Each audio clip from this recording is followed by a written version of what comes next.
On this episode of The Rise Effect, you're going to learn about some remarkable people fighting against human trafficking. And if you think it's not an issue in the United States, you're wrong. Your eyes are about to be opened.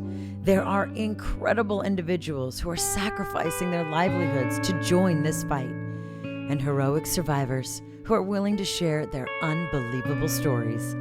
Welcome to The Rise Effect. I'm Cory. And I'm Tymme. I moved out to California from the East Coast. I came to LA from Hawaii. The goal was to be a star. So I ended up in Hollywood. For 15 years, I warmed up crowds on American Idol, Dancing with the Stars, and even spent the last decade touring the world as a DJ. I started as a dancer and performed for artists like Aaliyah, Missy Elliott, and Will Smith. I then authored 3 books and became a pastor. But through it all, something was missing. I felt this desire to be a part of something real. A movement that would change communities. To tell stories of strength built on people's passions. Driven by their courage and giving the world hope. So we've come together to celebrate unsung heroes from around the world. This is The Rise Effect. Since 2002, this organization was conceived with this goal in mind: to end human trafficking. And here we are almost 2 decades later, and they have become one of the biggest players in the game to help end modern day slavery. And actually, a lot of organizations have been reaching out to them to find out how they're getting it done. Let's go talk to ZOE International. This week, we'll be sitting down with the founders of ZOE International, along with the West Region Director and a survivor. Let's get into it. Take us back to the root of this. Like, where's the origin? Where did it start for you? Yes. So for me, the Rise Effect started when I was a little girl, and my mom taught us about slavery in our country. Wow. And as a little girl, I couldn't wrap my head around that was allowed. That people were allowing that to happen. And then I caught visuals of humans in chokers being auctioned off on an auction block, the abuse and the torture and the whippings. And then my parents taught us about the Holocaust. 6 million Jews murdered, slaughtered. I would have done anything to crawl back in time and just saved one. If I could have just saved one. As a young girl, I said, where was the world? And then 18 years ago in 2002, we heard about human trafficking for the first time. We weren't activists. We didn't come from activist families. We were out of touch, really, with the world at that point. So you guys were actually in a completely different line of business, talking about being out of reality. Yeah, so we were in the motion picture industry. We always had a heart to work in the mission field, and we loved people from all around the world. And then when we heard about the human trafficking of children, we just knew that this is our time. So in 2002, when we heard about human trafficking from this little girl who came, she was a missionary in Asia, and she came to our church and said, you can get a little boy and a little girl menu on the street corner. A menu, and you could choose what child you want for the night. You could do anything you want to that child, and because they're just throwaways. We said, what are you talking about? You can order a child for the night. Mike and I not only bawled our eyes out, we said, no, this is my generation. Therefore, this is my fight. Father, I'm alive. What do you need? And so we crawled up into God's heart for 5 days in intense prayer, just trying to listen to the leading of the Lord. So we heard God's voice say, I hear their cries and I need your life. And so we never questioned God after that. We're not self-made in this. All our results and everything that we've gotten is because God's been with us, you know? In 2016, it was estimated that there were over 400,000 victims of human trafficking in the United States. 1 in 4 victims of modern slavery are children. I'm Dr. Jason Plunkett, the Western Regional Director for ZOE International. Welcome to ZOE Home for Youth.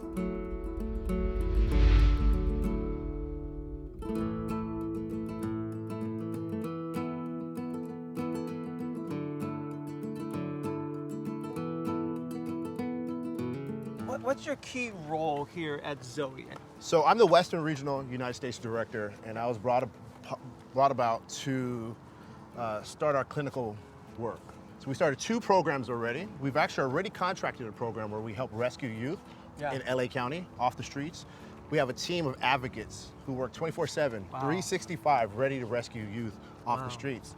And then to open this home. So since 2001, you were called, right? You felt that, and ZOE just seems like the perfect partnership for you. It was a perfect partnership. So I came to a ZOE walk. Our president was speaking. I've been to one. Yeah, okay, nice. Carol was speaking, and she said something to the effect of, people cannot buy other people while I'm still alive. And I felt like something just lifted in my spirit. And I was like, Need me to be too. a part of that. I got to be a part of that. Lord, how can I be a part of that? In a report about homeless youth from 10 different cities, 1 in 5 reported that they had to resort to trafficking sex for basic needs such as food and housing. This is known as survival sex. We had a business, we sold that. We had a home, we sold that. And I'm not saying everybody has to do that, but that was for us to do that. And we moved to Thailand in 2004, and we began immediately serving with 47 orphans. So then why Thailand? So human trafficking is a problem in every nation of the world. Okay, so we had the privilege of starting in this nation of the most extraordinary, loving, strong people group, like the Thai people. We've learned so much from them. You know, the longevity of even workers that work in this this field is very short. But we've had people since we started 18 years ago that are still with us. Wow. 18 years, very little turnover. Their culture is family, and they fight for their children, you know? And so it's been a privilege to start there and serve there and to learn how to do what we do. Women and girls account for 99% of the victims in the commercial sex industry. My wife and I we were blessed to be able to go twice to Thailand and see how that property transformed. But let's talk about the heart of what you guys, ZOE's doing here in LA. Well, this is a domestic problem as well. When you think of human trafficking, you think of Southeast Asia, but each and every one of us has come across some type of human trafficking in some way. It's on our streets. Young people are getting recruited from schools, libraries, churches. Anywhere you can find a child, you can find human trafficking. Wow, and how does like a recruit happen? There's so many various grooming styles. So there's the aggressive, we call it a guerrilla pimp. And that's the kidnapping, the aggression, the slamming and the kidnapping, throwing into a car, throwing into a van or something like that. And when I was growing up, my mom said, don't go to that white van, right? Because there's a creepy guy in that white van who's gonna try and do something, right? Now that's Instagram. Now that's social media. Now that's the concept that's the scariest, because they're now called Romeo pimps. So these exploiters are called Romeo pimps, and they study people, whether it be grown-ups or young children. And when someone doesn't have their private setting on, they just know everything that they're doing. A young girl goes to the same burger joint every single day. She wears a Dodger baseball cap all the time, or she always wears a LA jersey, the Los Angeles jersey or something like that. So he studies that. So he goes to that same place with the LA hat and says, I have Dodger tickets, you're so beautiful. I would love to take you there. She thinks it's an ordained meeting. She thinks it's something that, oh my gosh, like, he has a nice smile. He can't be a criminal. I'm Monique Calderon, and I am an advocate for survivors of commercial sexual exploitation. So when I was growing up, I lived in a very abusive household. Things were really hard in the home. I experienced physical abuse, verbal abuse, emotional abuse. It impacted me in such a way that my identity was fractured. I actually found out from my mom that my dad didn't believe that I was his child. Things that parents should never tell you. So my mom said that she had just given birth and she's in the hospital room, and my dad comes into the room to see me, and he says, "That's not mine," and he walks out.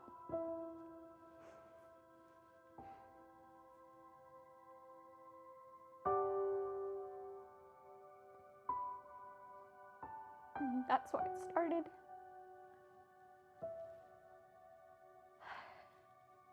The unwanted, the unloved, the too much, the burden. It started right there when I wasn't accepted by my earthly father. 3 of the 13 cities that the FBI has identified as high intensity for child sex trafficking are right here in California: Los Angeles, San Francisco, and San Diego. We put one foot in front of the other and never intended to go to say we're going to get involved with preventing kids from being trafficked, helping to rescue, yielding to law enforcement always, and getting permission and working together. And then the restoration piece and prosecution, we didn't even know those pieces were important. But it was after one step in front of the other, they were critical.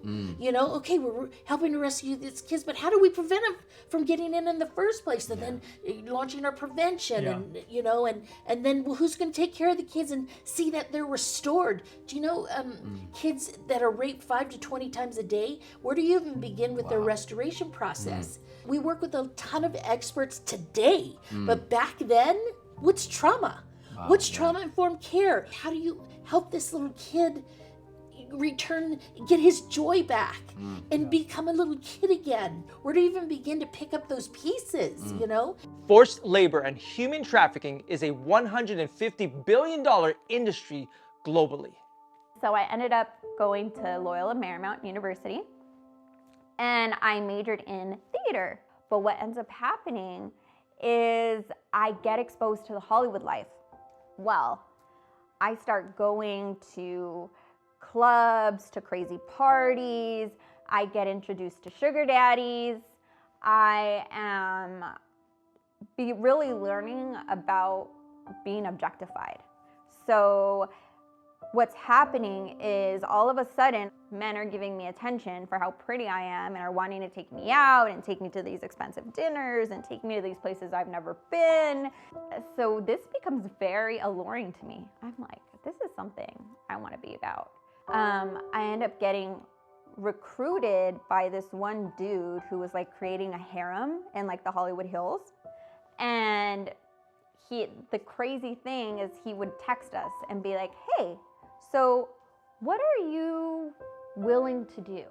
And you wouldn't believe what these individuals are asked to do. This is only a peek into this dark and dangerous world. And due to the sensitive nature of this topic, and with so much to take in, we decided to split this up in 2 episodes and continue the conversation next week. So be sure to tune in next Tuesday at 5 p.m. Pacific to hear the rest of Monique's story and to learn what else ZOE International is doing in their fight to end human trafficking worldwide. Until then, be the rise.